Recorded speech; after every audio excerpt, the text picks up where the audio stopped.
So today we are learning about the median nerve. Median nerve actually arises from the two roots of the brachial plexus. One is the C5 to C7 and C8 to T1, lateral and medial respectively.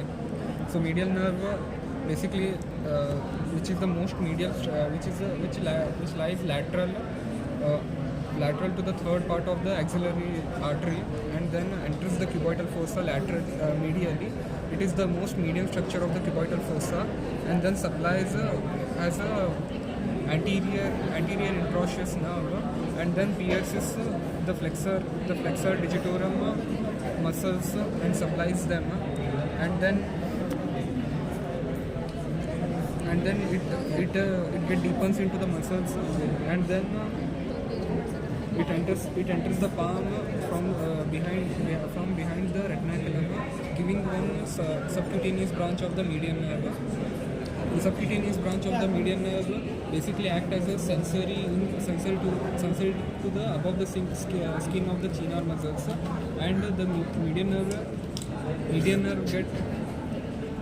So this is the superficial branch of the median nerve, which act as a sensory to the skin, and the median nerve terminates as it supplies the thenar group of muscles, except the adductor pollicis brevis, and supplies to the two lumbricals, and it supplies to the medial 1/3 or lateral 1/3 half of the skin, and the tip of the distal phalanx.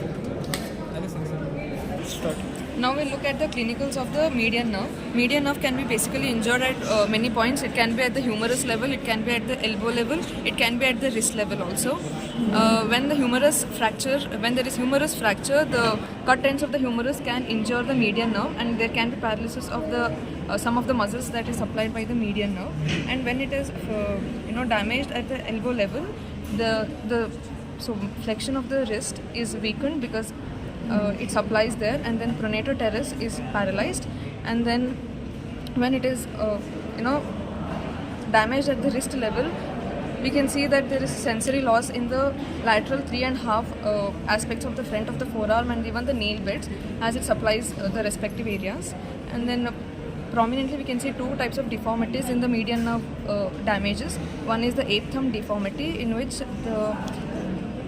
the thumb abducts completely, rotates and abducts. This is how it looks, because the thenar muscles which is supplied by the median nerve is not supplied, and the thenar eminence is flattened, and the other deformity is the Benedict type of deformity, in which the hand becomes like this.